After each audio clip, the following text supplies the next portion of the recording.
sí, buenos días a todos, bienvenidos. Es un placer para mí estar aquí con ustedes, acompañándolos el día de hoy.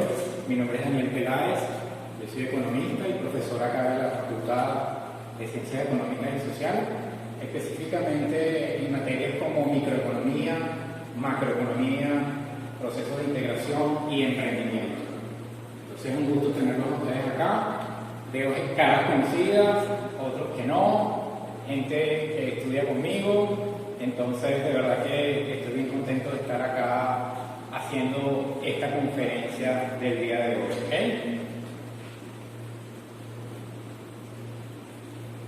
Aquí tenemos nosotros en primer lugar la presentación que fue distribuida, que fue entregada por la universidad, y una de las cosas que aparece allí en la conferencia, en el flyer, aparezco yo como con los ojos, con unos rayos, ¿no? ¿Alguien sabe por qué yo tengo unos rayos ahí en los ojos? ¿Quién me puede decir? Nadie. Visión láser. Visión láser. ¿Por qué pudiera estar allí la visión láser? ¿Alguien tiene la respuesta? Siempre se anda buscando oportunidades o conocimiento, aprendizaje. Por ahí no va, por ahí no va. ¿Cuál es tu nombre? Ve más allá de lo que no ve. Ve más allá de lo que los demás no ven. Bueno, gracias por la participación. Por ahí no va la cosa, sin embargo, quiero aprovechar de preguntarles, porque el tema de las criptomonedas, la entrada es por aquel lado. Ok. Tenemos varios tipos de personas que tienen conocimiento con respecto al tema de las criptomonedas. Tenemos, por ejemplo, personas que no saben absolutamente nada de las criptomonedas, otras que tienen un conocimiento, digamos, intermedio, y finalmente hay unos que ya manejan muy bien el tema, ¿no?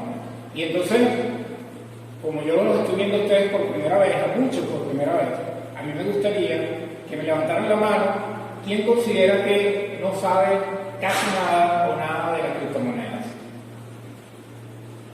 Perfecto.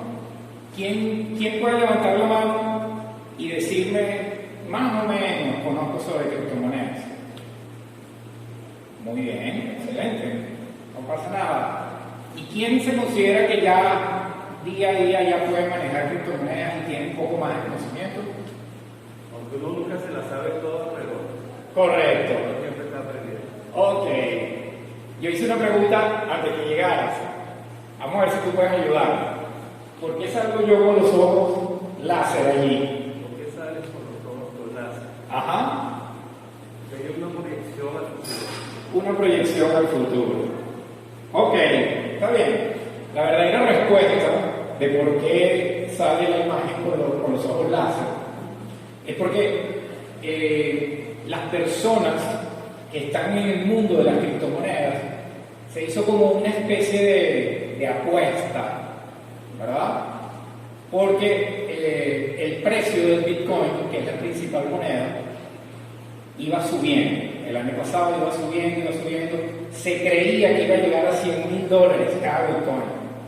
Entonces fue una apuesta sobre que teníamos que ponernos los ojos láser hasta que el Bitcoin llegara a los $100,000, hasta que llegara a ese valor.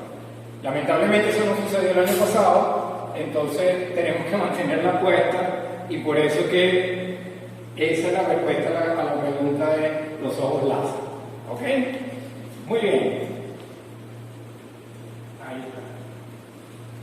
Lo primero que quiero, antes de comenzar, es dar un breve concepto sobre las criptomonedas.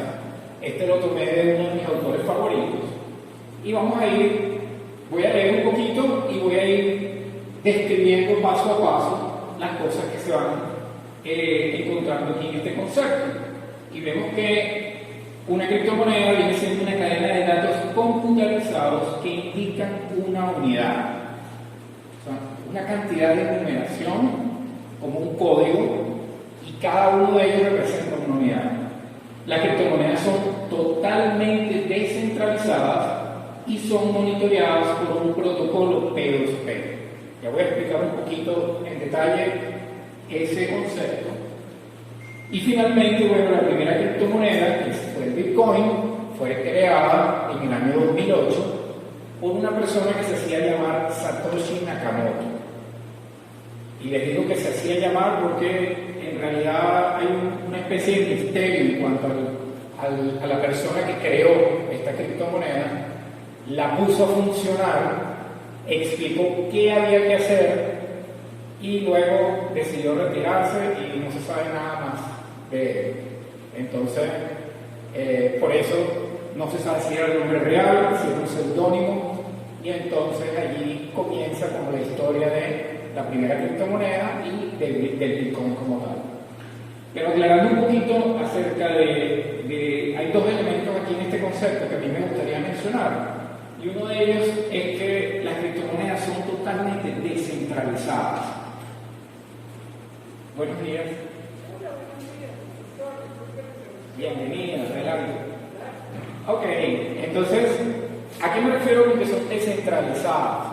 Que son totalmente ajenas, o lo opuesto a la centralización, no dependen de ningún gobierno, no dependen de ninguna institución, ni pública ni privada, no dependen de ninguna institución financiera. Entonces, este concepto de descentralización es sumamente importante en el mundo de las criptomonedas y por eso quería hacer la aclaratoria desde el principio. ¿Ok? Respetando al público presente, que hay muchos que tienen conocimientos intermedios, conocimientos avanzados y muy poco conocimiento, yo durante la presentación de esta conferencia voy a tratar de explicar con palabras sencillas y cualquier término que yo vaya diciendo que ustedes no conozcan, están en la total libertad de preguntar, de manera tal de que se pueda ser aclarado y sea mucho más sencillo el entendimiento. Usualmente cuando se habla sobre las criptomonedas, a veces las personas cometemos el error de utilizar términos que las personas que no conocen, entonces quedan totalmente perdidas, ¿no? Y entonces es bueno ir aclarando de manera tal de que sea mucho más sencillo el entendimiento. Otro punto que quiero comentarles con respecto a eso es el término P2P, el protocolo P2P. P2P es la abreviatura de un término en inglés, peer-to-peer, que significa persona a persona. Como estamos hablando que hay una descentralización, no hay ningún tipo de institución involucrada. Entonces todas las transacciones de las criptomonedas se hacen entre personas y van de una persona a otra persona. ¿Eso se entiende? Sí. Perfecto. Muy bien. Y una vez que ya dijimos qué era una criptomoneda, también es importante hacer una comparación y tratar de aclarar qué no lo es. Muy bien. Entonces aquí tenemos algunas características de lo que no es una criptomoneda, y en primer lugar podemos hablar de las monedas físicas, o sea, los billetes, las monedas, o sea, el dinero tal cual lo conocemos. Estamos hablando de dólares, euros, en su formato físico. Eso no puede ser una criptomoneda porque una de las principales cualidades de la criptomoneda es precisamente que son de manera digital, o sea, son intangibles. ¿Ok? Otra cosa que no es una criptomoneda son aquellas monedas respaldadas por gobiernos o instituciones financieras. Ahí justamente estamos hablando del tema de la descentralización. Y a pesar que este es un punto un poquito delicado, ¿no? Porque hay personas que consideran que sí existen criptomonedas que están respaldadas por gobiernos o por instituciones financieras. Bueno, para efectos de esta conferencia no vamos a entrar en ningún tipo de discusión con respecto a eso y vamos a tomarlo como si no fuera, ¿ok? Hay algunos casos específicos. Adelante, ¿cuál es tu nombre? José David. José David, ¿cómo estás? Está diciendo que que monedas respaldadas por gobiernos o instituciones financieras no se catalogan como criptomonedas. Correcto. Entonces, en este caso, el Bitcoin no sería una criptomoneda. Mira, específicamente, justamente ese era el tema que quería evitar, ¿no? Pero voy a aprovecharlo porque a pesar de que el petro se comporta como si fuera una criptomoneda, tiene muchas características que van en contra de la naturaleza de ella y por lo tanto desde mi punto de vista no es considerado una criptomoneda. ¿Ok? Permíteme Sí, adelante. Y más allá de que no es una criptomoneda, la característica de cualquier criptomoneda es que debe tener una plataforma propia. Y la criptomoneda, el petro, es considerado más bien como un token, que es una ficha, y lo llaman una ficha parásita, porque se aloja en otras plataformas para poder operar. Ella no tiene su esencia natural propia, ella no tiene dentro de la cadena de bloques, el blockchain, ella no tiene su propia configuración, ellos tienen que depender de un tercero para poder operar. Por eso lo digo, porque o sea, eso se parte mucho. No es, se recarga en otras cosas. De hecho, no es una medida de la moneda. Correcto. Yo estoy totalmente de acuerdo con la opinión de nuestro amigo. Oscar. Yo tengo una duda respecto al primer punto de la moneda física.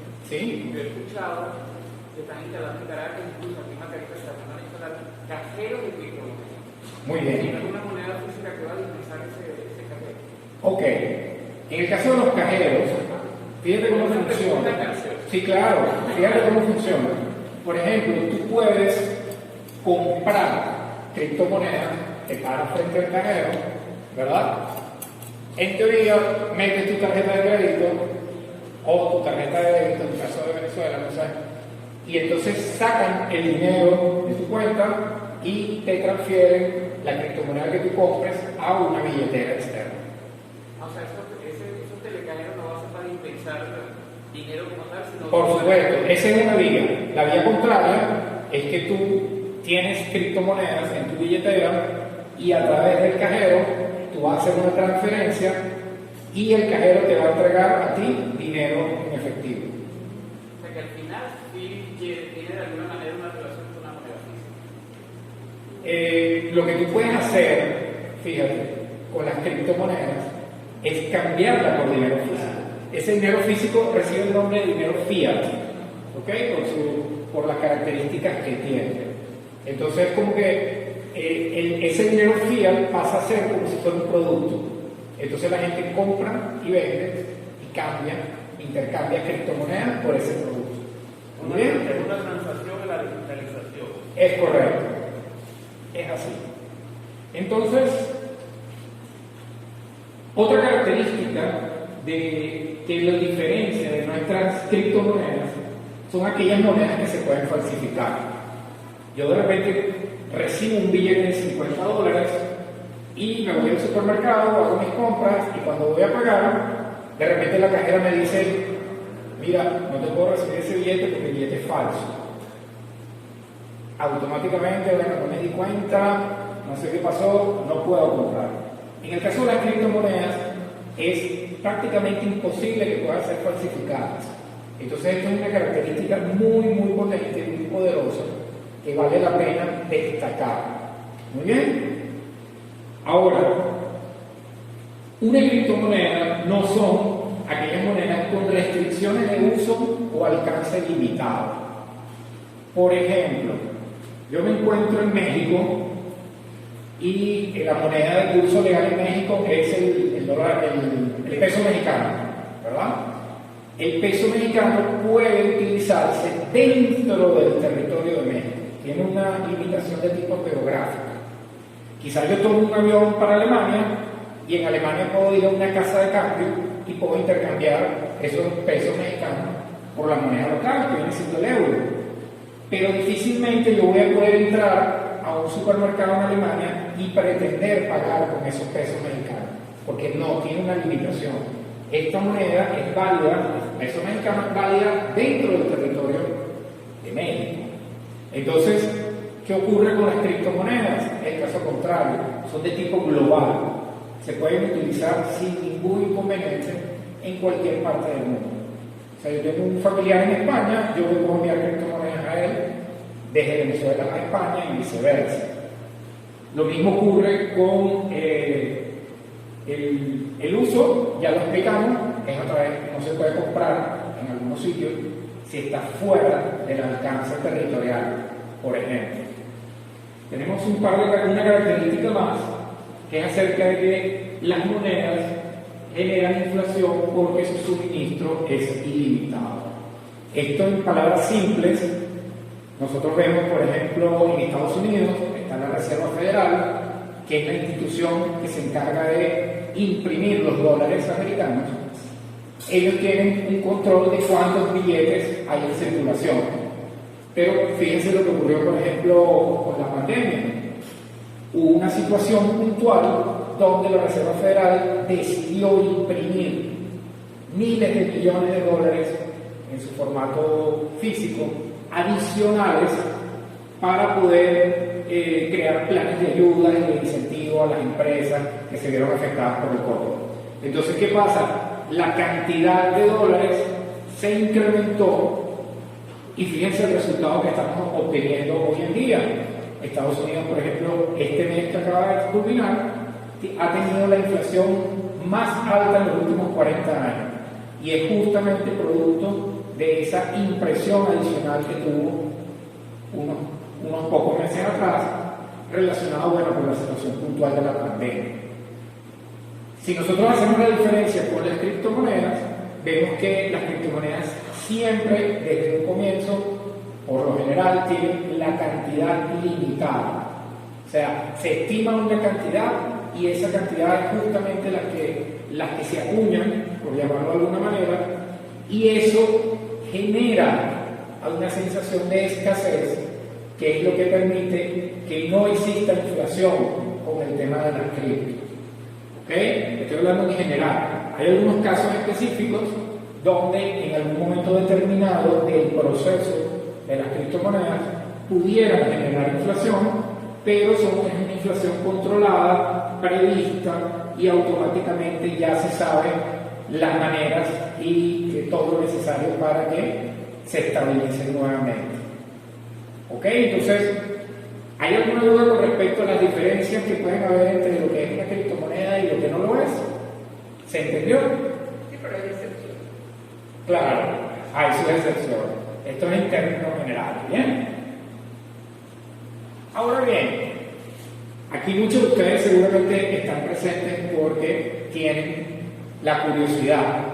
Oye, el tema de las criptomonedas, ¿qué hago con ellas? ¿Cómo las compro? ¿Cómo las vendo? O sea, esa es la curiosidad principal que motiva a las personas a interesarse por el tema de las criptomonedas.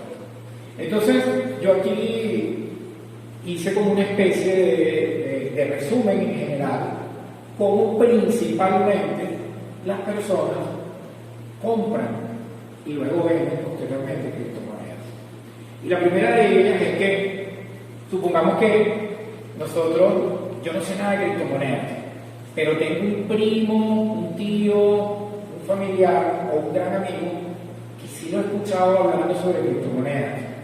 Entonces, bueno, lo primero que ocurre es que dice, lo llaman por teléfono, mira, yo estoy interesado en criptomonedas, ¿tú las puedes comprar por mí?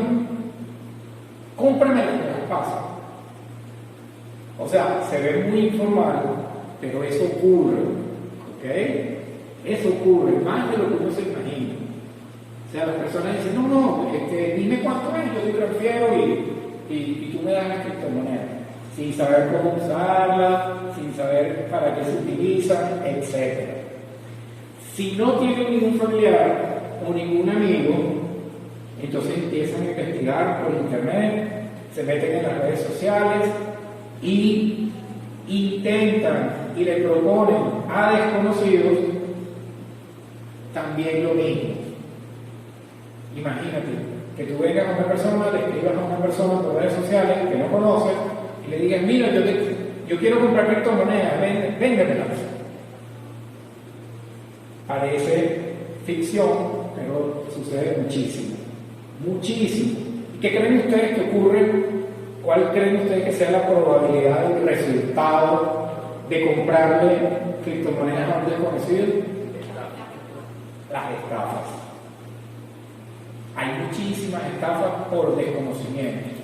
Entonces es muy, pero muy importante, ¿verdad?, conocer, estudiar y aprender un poco acerca del tema antes de dar ese primer paso. Es una de mis recomendaciones.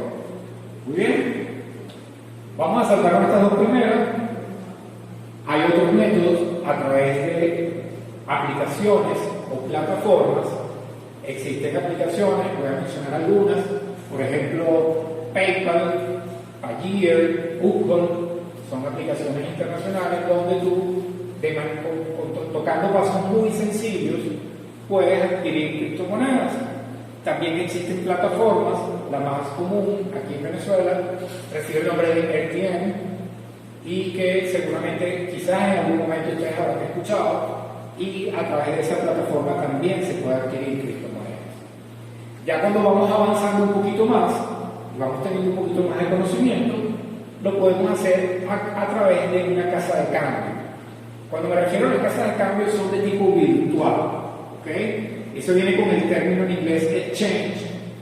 Lo que pasa es que lo estoy traduciendo porque la terminología cripto tiene una particularidad de que hay muchísimos términos que están en inglés. De hecho, hay incluso algunos tan novedosos que ni siquiera existe la traducción en español. Entonces, imagínense que yo esté dando esta conferencia y de repente, en el momento que estoy hablando, empiezo a hablar en términos en inglés y alguien no sabe nada de criptomonedas, entonces termino confundiendo, ¿ok? Entonces hago una aclaratoria. Cuando hablo de casas de cambio, son casas de cambio virtuales donde las personas usualmente se registran y crean una cuenta y a través de esa cuenta pueden adquirir criptomonedas.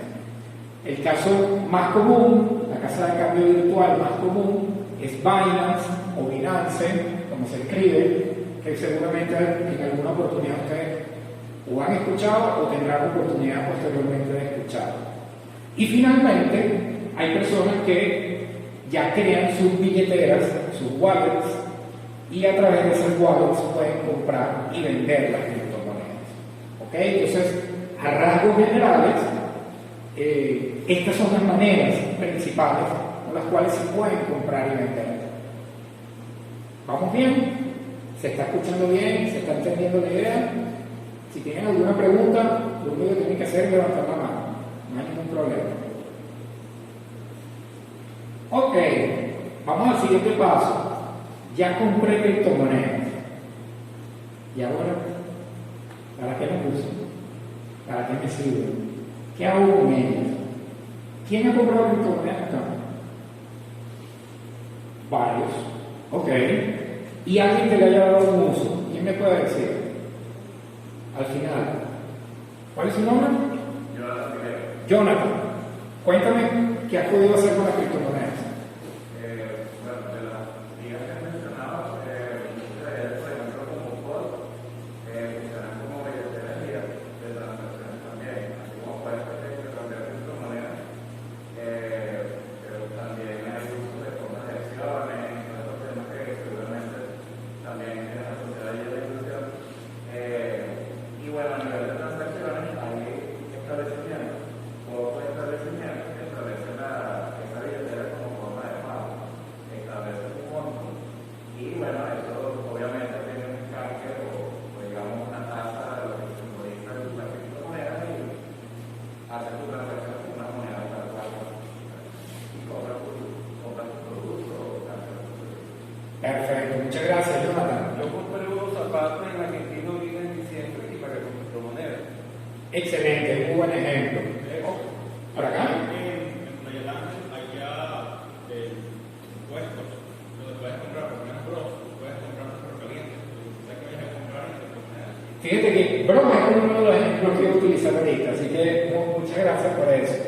Pero ¿quién se ha parado en esos puestos donde venden 30 canales, un jugo por $1 y pagado con criptomonedas? Nadie. Ok.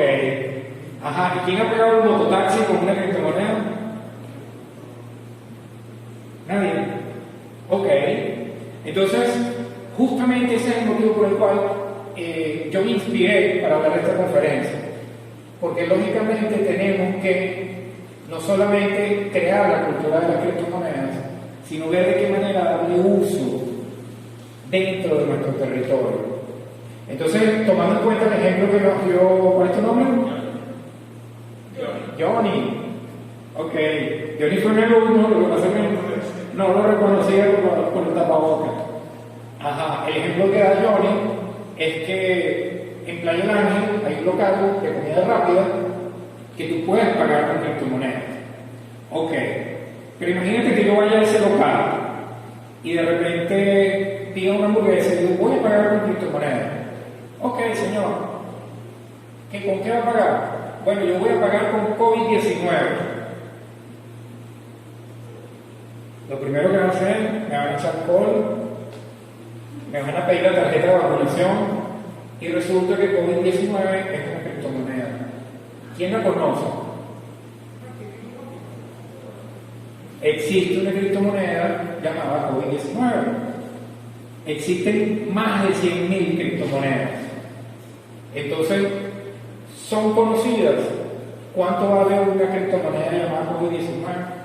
¿Alguien sabe? No tiene. Primera vez que la escuchaban, ¿verdad? Entonces ahí podemos ver, muchísimas gracias, podemos ver que a pesar de que tenemos este local que acepta algunas criptomonedas, sin embargo sigue siendo un poco limitado el uso de ellas. Pero es un gran comienzo y eso es súper importante, porque se atrevieron a dar esa opción de método de pago. ¿Qué ocurre, por ejemplo, aquí en Venezuela?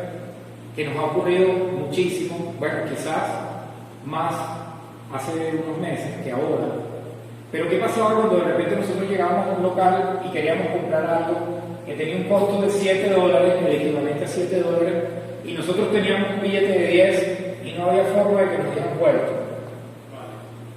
O lleve algo más, o compre la cuenta, la idea. Es correcto. Señor, lleve algo más por $3 para redondear el monto del billete, o saque algo de $2 y yo le doy vuelto de 5. O te crea algo igual. Ajá.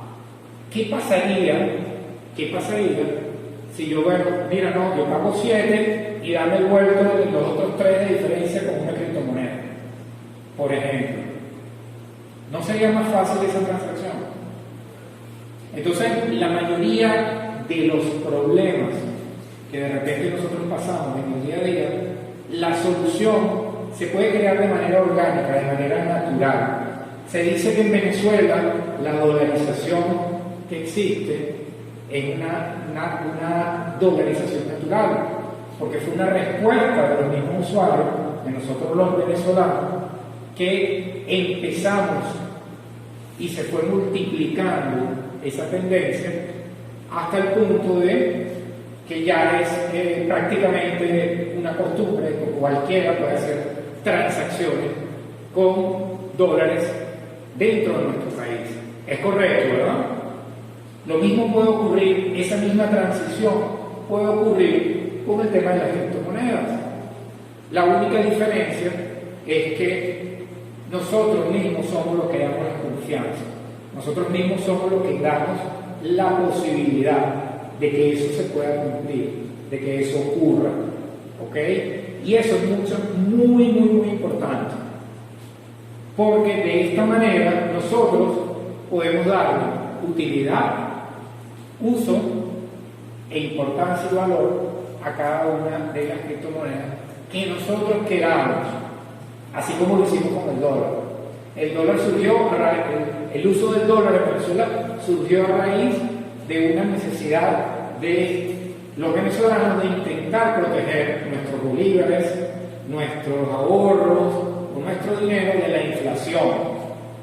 Lo mismo podemos hacer, la misma adopción que hicimos con el dólar americano en Venezuela, se puede hacer y es posible con las criptomonedas. Johnny.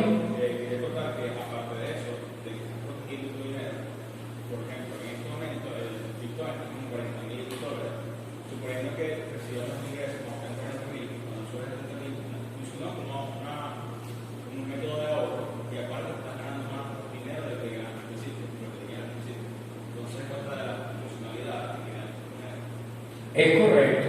De hecho, si hablamos específicamente del Bitcoin, Yo mencioné que fue creada en el 2008, pero fíjense que en el 2010 una persona que compró 2 pizzas y pagó como 2 o 3 bitcoins por 2 pizzas en el 2010. Hoy en día, ¿cuántas pizzas se puede comprar con 2 bitcoins? Si estamos hablando de ellos mencionan que un bitcoin cuesta $40,000 aproximadamente, con $80,000, ¿cuántas pizzas podemos comprar? ¿Sabes que cuando comenzó el Bitcoin, lo utilizaban los muchachos que jugaban en línea? ¿No? Hacían uso de ellos, de tu hijo y tu grupo de amigos. No sé cuántos perdieron, porque lo usaron en un momento de fiebre, dejaron de jugar, perdieron la conectividad con el wallet, pasaron 4 o 5 años cuando aparece en el 2016, que empezó a aparecer estos muchachos vueltos locos buscando dónde habían dejado su wallet y no pudieron recuperar, porque lo utilizaron inconscientemente para jugar en línea, para pagar las apuestas o las cosas que tenían que pagar y dejaron de usar. Yo pienso que eso ocurrió porque en el inicio había demasiada incertidumbre con respecto a la criptomoneda. O sea, si de alguna manera se hubiese empezado el proceso de la criptomonetización de manera más firme como lo hay hoy en día, a lo mejor la historia fuera otra. Pero es que al principio tuvimos demasiada incertidumbre, un invento, o sea, de verdad que no había mucho, y al paso tampoco había mucha información. Entonces yo pienso que esa misma falta de información e incertidumbre creó en el inicio hasta una falta de credibilidad en la misma moneda. Porque yo pienso que una de las cosas, uno de los factores que tiene la criptomoneda negativo, contra, es la confianza, la credibilidad que pueda tener la gente en esa moneda o en ese activo.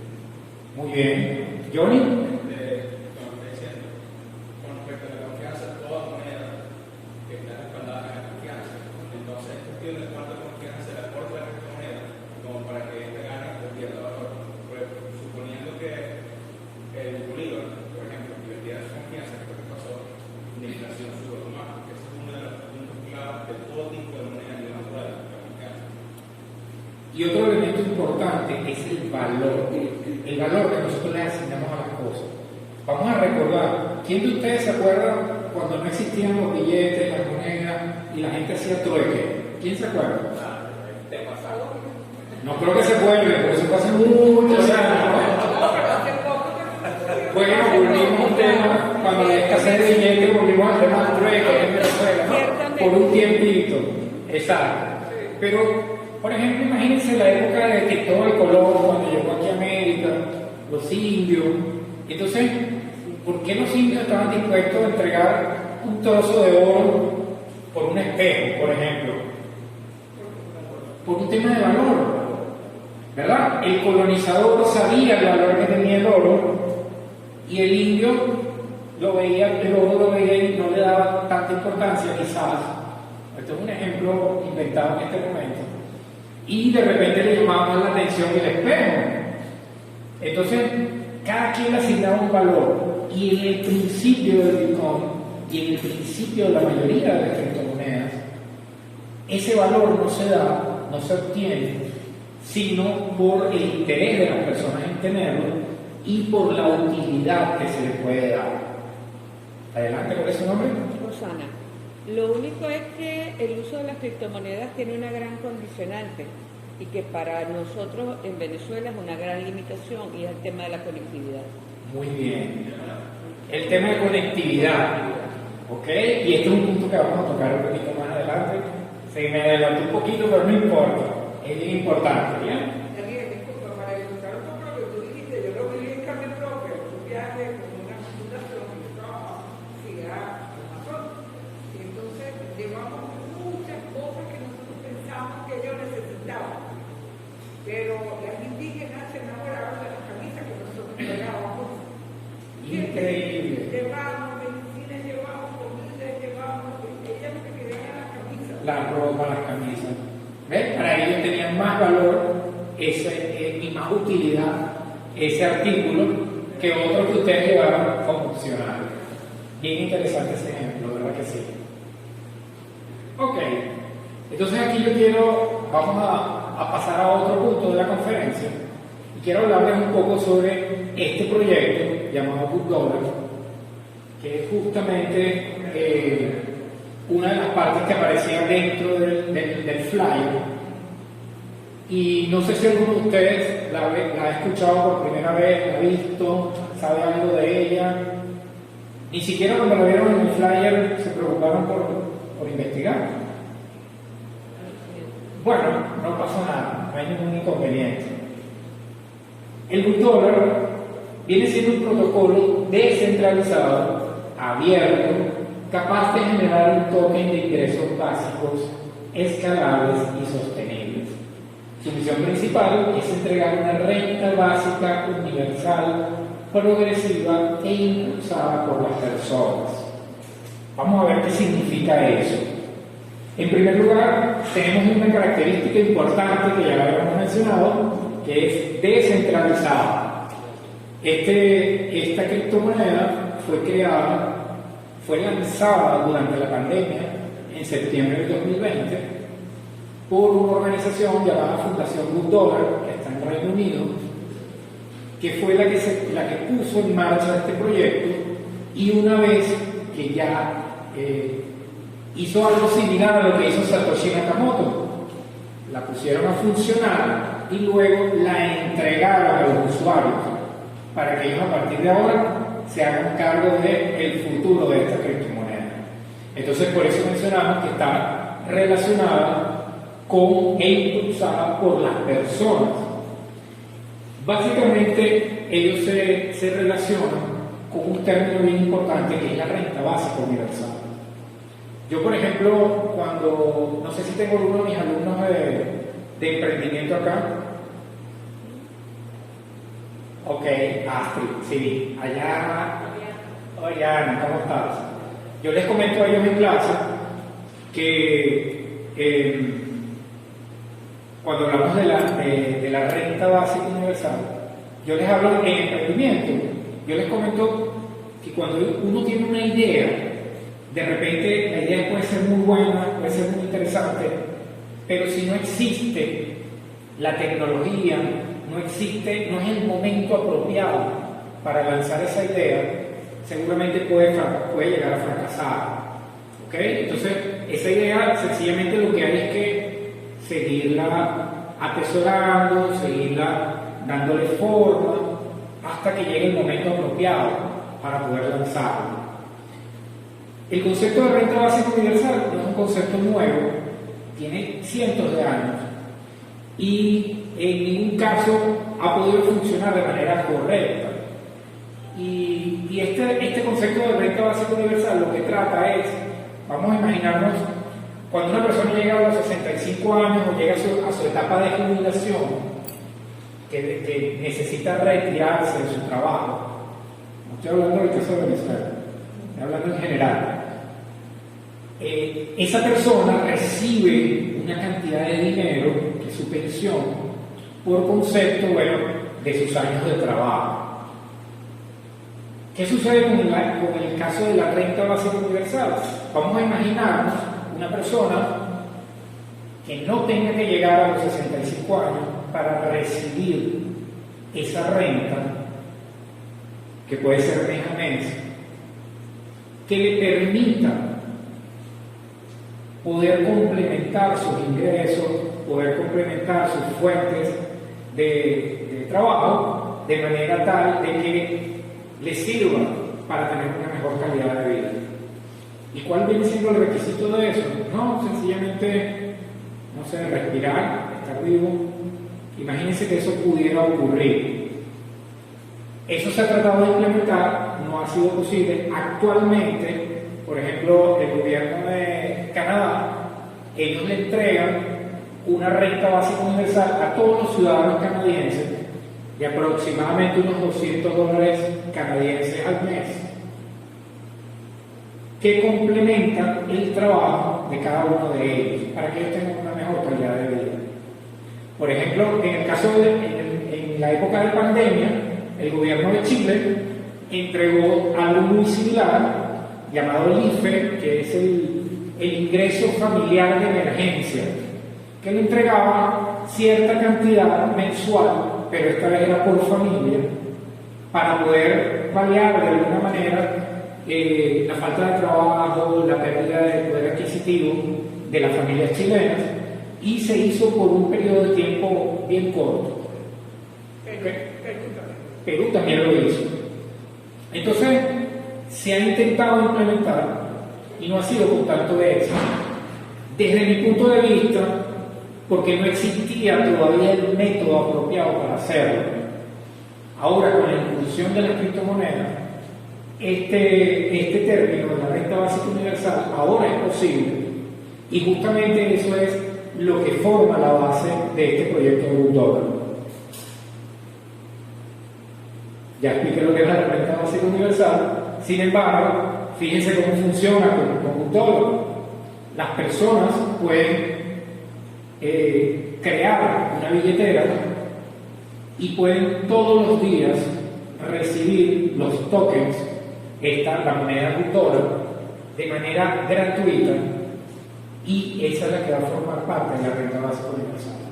Entonces, cada persona va a ir acumulando estas monedas de manera diaria, y eso va a tener una cantidad de ventajas y de beneficios. Y ya vamos a explicar cómo vamos a relacionar todo esto que les estoy hablando con el caso específico de Venezuela.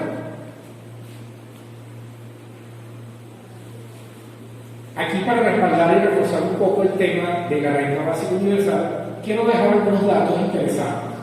En primer lugar, según el informe sobre la desigualdad en el mundo, que recién está publicado justamente a principios de marzo del 2022, de este mismo año, vemos que números como que el 10% de los más ricos del planeta gana el 52% de los ingresos.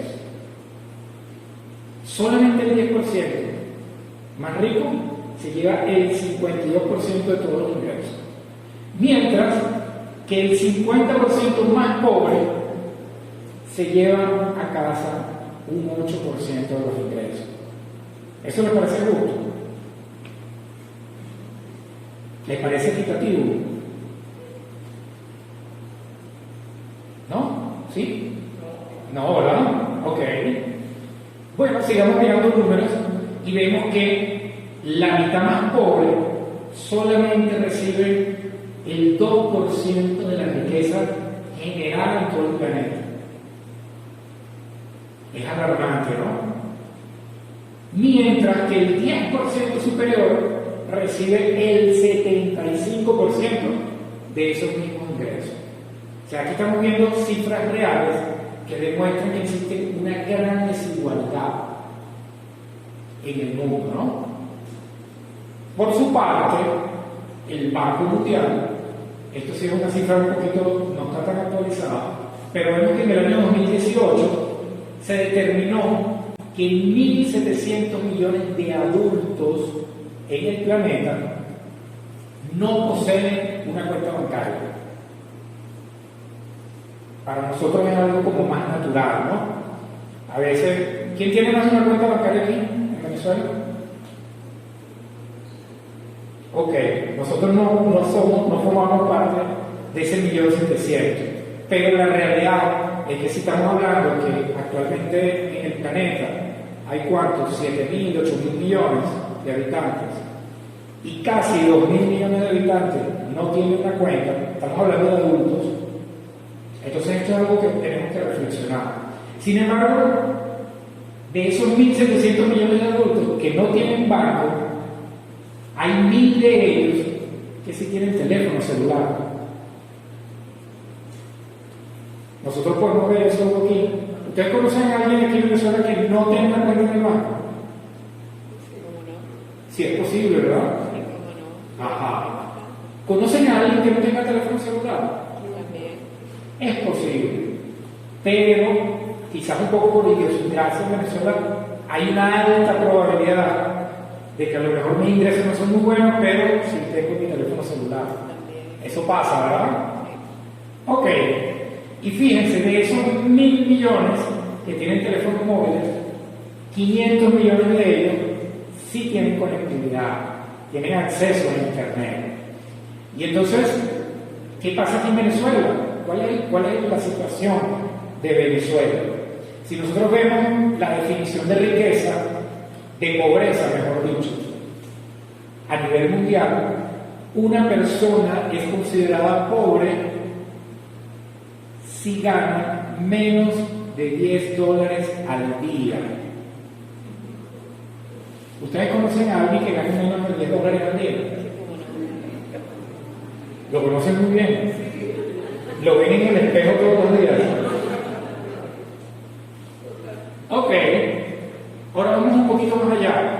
La pobreza extrema. Se considera pobreza extrema aquella persona que vive con menos de $2 al día. ¿Ustedes conocen en Venezuela a personas que ganan menos de $2 al día? Sí, ¿verdad? Y a lo mejor están muy cerca de nosotros. No es un caso aislado. Bueno, nuestros pensionados, ese es el mejor ejemplo, ¿no? Todos los pensionados reciben un ingreso. Bueno, esperemos que un poquito antes del anuncio, no sé si ya se concretó, pero el valor era menos de $2 al día. O igualmente, ¿verdad? Ok. Entonces, ¿qué va a ocurrir? Fíjense los objetivos principales de este proyecto $1. Nosotros hemos identificado 4 principales objetivos. El primero es el de tipo educativo, y esto es bien interesante, porque cualquier persona con este proyecto puede aprender a utilizar las criptomonedas. Fíjense, yo voy a poner un ejemplo rapidito. Cuando nosotros vemos el tema de las acciones de Wall Street, ¿quién ha visto películas sobre eso? Ajá. Pero la realidad es que si buscas un corredor y dices, yo quiero invertir en acciones, te dice, bueno, la inversión mínima son $100,000. ¿Quién de los que está presente tiene $100,000 para invertir en acciones? Entonces, automáticamente quedamos excluidos, ¿no?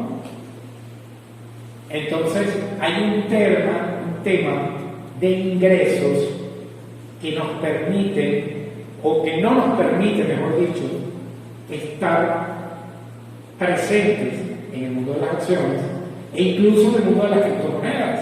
Porque si bien de repente tú puedes comprar $5, $10, $20 en criptomonedas, seguramente tenemos un porcentaje de personas que no tienen ni siquiera $10, $20 para hacer esa inversión. Con este proyecto $1 sí podemos ingresar y podemos aprender de ellos. Tenemos un tema de empoderamiento. ¿Qué pasa cuando nosotros en estos momentos, imagínense una persona que no tiene trabajo, que no tiene ingresos? ¿Cómo creen que ustedes que se siente emocionalmente? Nos sentimos mal, ¿verdad? Nos sentimos impotentes, nos sentimos tristes. O sea, claro, nos podemos deprimir.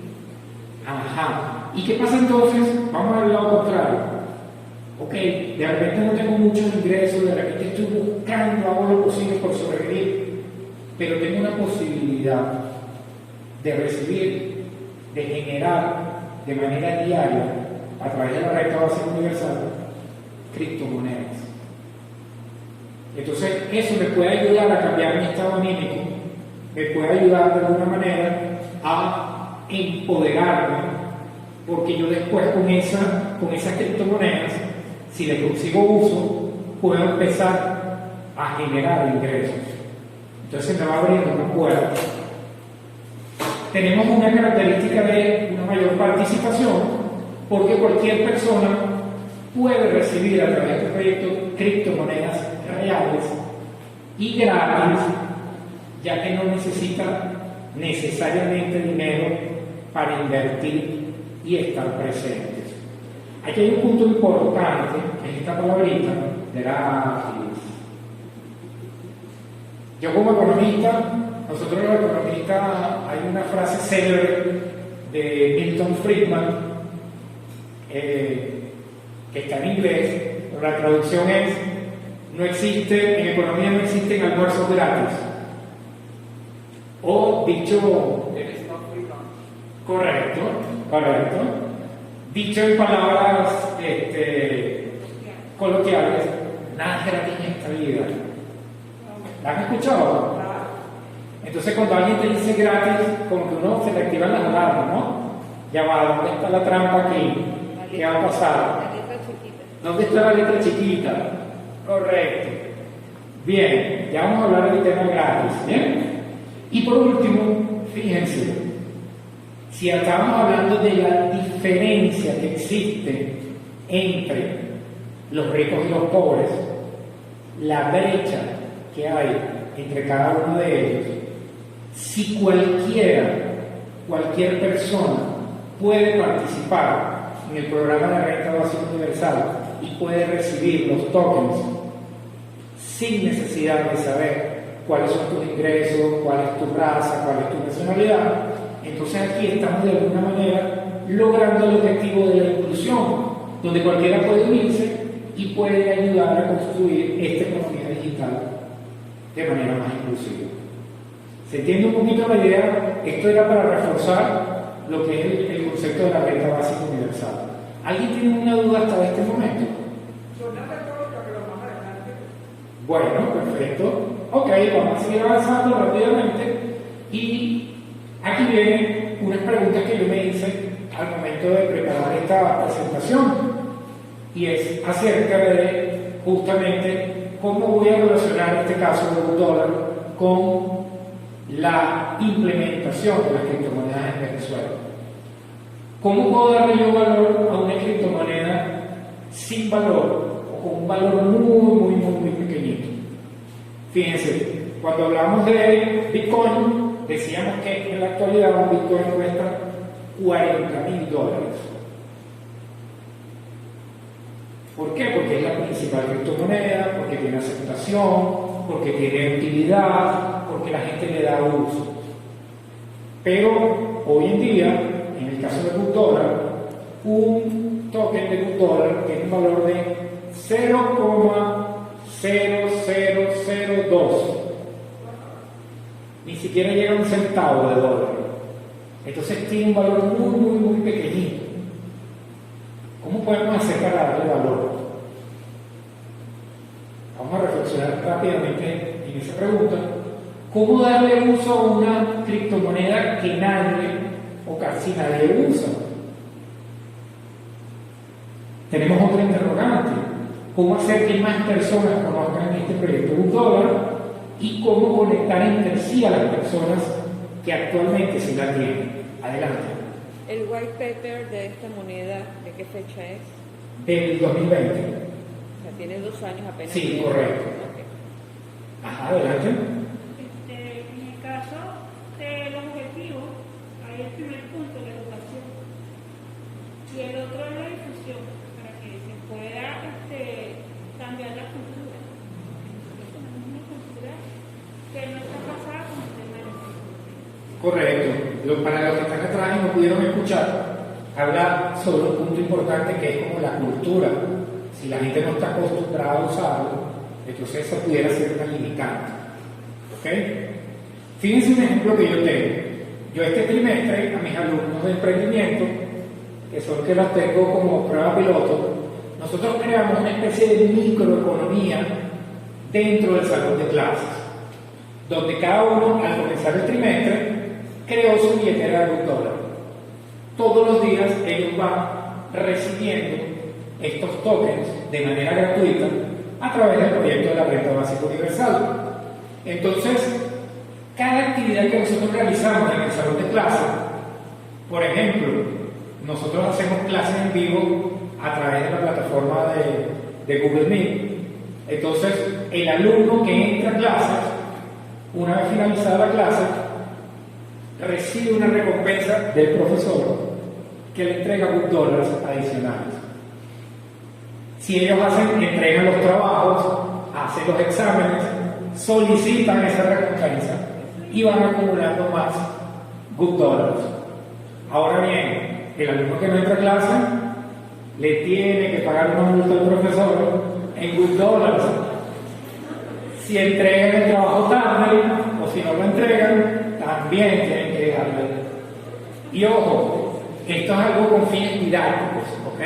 Aquí no estamos involucrando dinero, ni mucho menos, sino la finalidad es poder generar como una especie de sinergia, ¿verdad? Y es una parte muy motivacional, porque justamente nosotros estamos en la materia introduciendo dentro de cada uno de los proyectos de emprendimiento la posibilidad de que cada uno de ellos pueda incluir como método de pago el uso de las criptomonedas.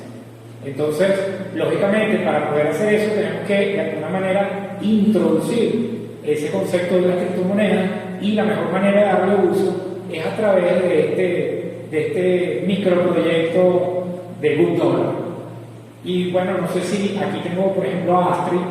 Astrid, ¿tú me puedes contar cómo ha sido tu experiencia? ¿Qué te parece?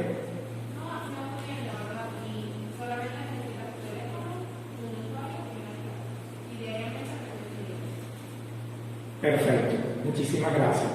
Entonces, ahí vemos de qué manera se puede hacer. ¿Qué pasaría si, por ejemplo, nosotros aquí en la Universidad de Margarita adoptáramos el uso de este proyecto Good Dollar y todos los estudiantes de manera diaria pudieran reclamar el token y de repente pudieran empezar a intercambiarlo, no sé, en el cafetín, si hubiese que sacar, alquilar un videobin, o incluso pagar una parte de la matrícula de la universidad?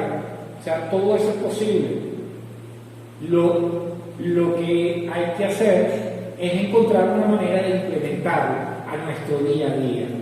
¿Qué pasaría, por ejemplo, que es una de las ideas que yo tengo en mente, si yo, por ejemplo, un día domingo me voy a un sitio donde hay personas con escasos recursos y preparo una olla de sopa? Y entonces, bueno, le voy a dar un plato de sopa gratis a cada persona.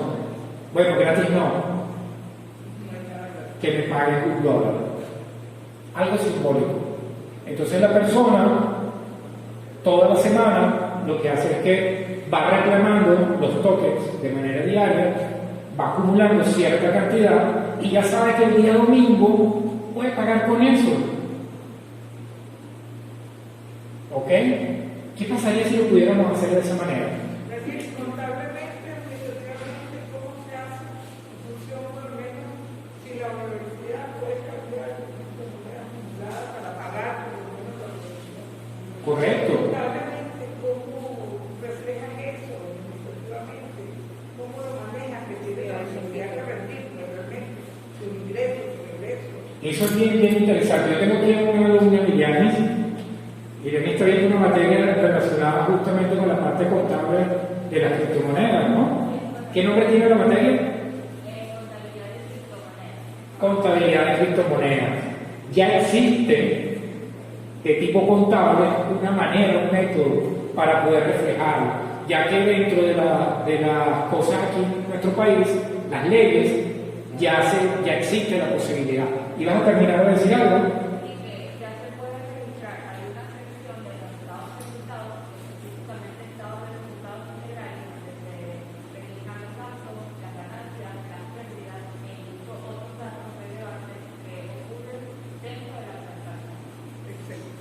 Johnny, ¿vas a encontrar algo? Sí, yo creo que sí, que ya Venezuela se aplicó lo que es el pago que es lo agroalimentoso, que es lo que rige total la contabilidad que consigue en Venezuela. Entonces, contablemente y legalmente es imposible. Es posible. Por ejemplo, Lo que sucede es que, fíjate, hablando de las leyes venezolanas, SUNACRIP, que es el organismo que regula las criptomonedas en Venezuela, desde el punto de vista teórico, Venezuela está muy adelantada a muchos países en esta materia, pero cuando vienes a la práctica, entonces es donde tiene las trabas, porque hay un doble discurso por parte del gobierno cuando hablan de las criptomonedas, porque ellos lo que quieren es simplemente vender el proyecto de la empresa, cosa que sucedió que cuando la persona que se trajeron de Estados Unidos, un venezolano, para realizar el proyecto de la criptomoneda, había una emergencia porque querían desviar la visión del venezolano hace un auge en 2018 y este muchacho tuvo que salir corriendo de Venezuela porque no terminó el proyecto, el white paper, que es el libro que toda criptomoneda debe de tener, no fue concluido. Entonces, te lo digo por experiencia, mi dos tesis, una de finanzas y una doctoral, está haciendo en función a criptomonedas. Cuando me voy a buscar información, lo que hay es propaganda política, porque mi tesis es la de la criptomoneda, para la del doctorado es cómo convertir el petro en un pago de bienes y servicios. Y la de finanzas la hice para el Estado de Esparta, cómo trabajar con las criptomonedas para que el turista, para evitar ese tema de cambio de dólar que no existía en casa de cambio en Estados Unidos, venga con sus criptomonedas, como hacen en El Salvador, donde tú en una playa surfista puedes cambiar criptomonedas, alquilar un hotel, hacer todos los servicios que hay de necesidad en El Salvador. Previo a eso yo estaba trabajando en esa tesis, en buscar la manera de, como Margarita, siendo una zona turística, de esa apertura para el cambio de criptomonedas. Interesante. Yo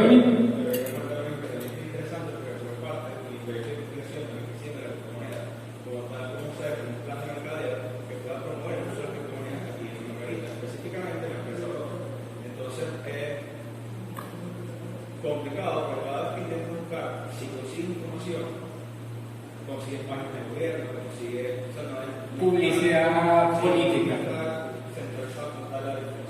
Bueno, es interesante, sin embargo, como han dicho muchos de ustedes, existe un marco legal, existe un marco contable, ¿ok? ¿Qué es lo que hace falta? Un poquito de creatividad, un poquito de adopción.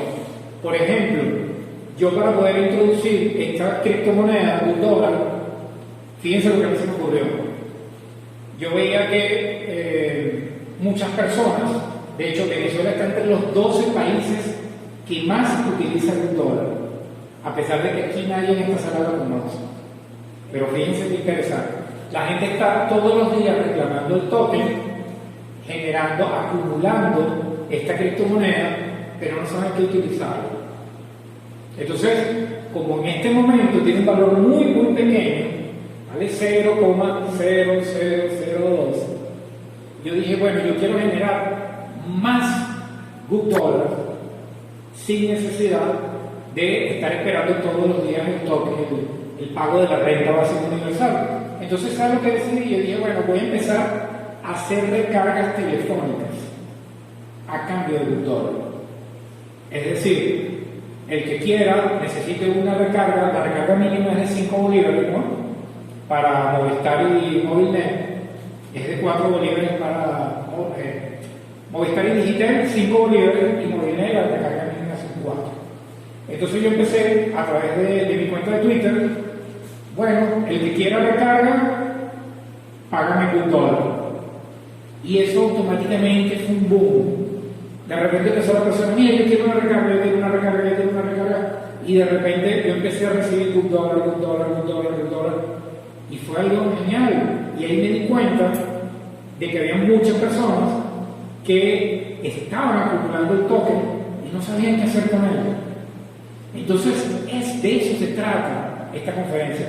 Si nosotros encontramos la manera de darle uso y de darle utilidad, podemos generar esa sinergia que nos permita hacer justamente lo que sucedió con la adopción del dólar aquí en Venezuela. Fue necesidad de nosotros los venezolanos adoptarlo de esa manera, de manera orgánica, de manera natural, por encima de lo previsto por el gobierno, porque el gobierno en un principio decía que no, después decía no dijo más nada, y ahí fue que se pudo dar el cambio. Díganme. Yo le agregaría a lo que usted acaba de mencionar el hecho de generar comunidad, que es lo que usted está haciendo en este momento, generar comunidad, y luego el tema de las transacciones, o sea, hacerlo uso, la usabilidad. Correcto. O sea, esos dos elementos son fundamentales para lograr darle o incrementar el valor de cambio, que en todo caso va a adquirir esa moneda a futuro. Correcto. De hecho, fíjense, el mes pasado yo estuve en la isla de Coche tuve una reunión con el presidente de la Cámara de Concejales proponiéndole, porque la UNICEF estaba otorgando proyectos justamente para darle a los jóvenes la posibilidad de tener un mayor acceso a Internet.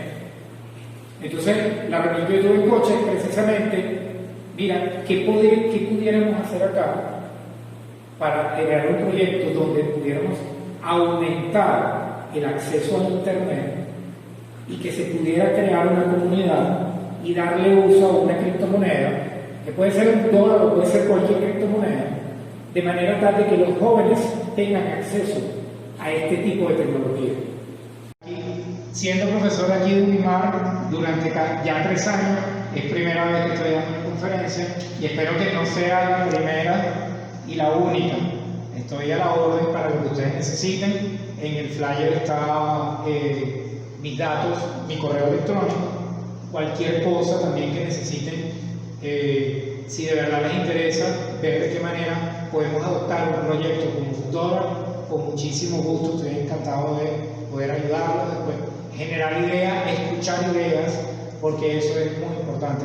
De hecho, es la única manera de que nosotros podamos algún día implementar el uso de manera correcta, de manera orgánica, de manera natural, el uso de criptomonedas en nuestro país. Muchísimas gracias por su participación, para mí es un placer estar aquí y cualquier cosa, hablan fuerte, el número de teléfono. Ajá. Los que quieran participar, aquí tenemos a María Emilia que me está apoyando con el número de teléfono, ahí nosotros les podemos enviar una invitación. Y no sé si les entregaron un sticker, al que le falta sticker también puede solicitarlo sin ningún inconveniente.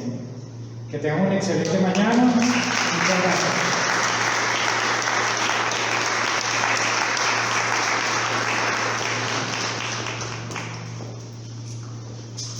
Quiero agradecer al profesor, realmente al Departamento de Ciencias Económicas y Sociales, al vicerrector académico, a quien el profesor, pues de quien formó parte del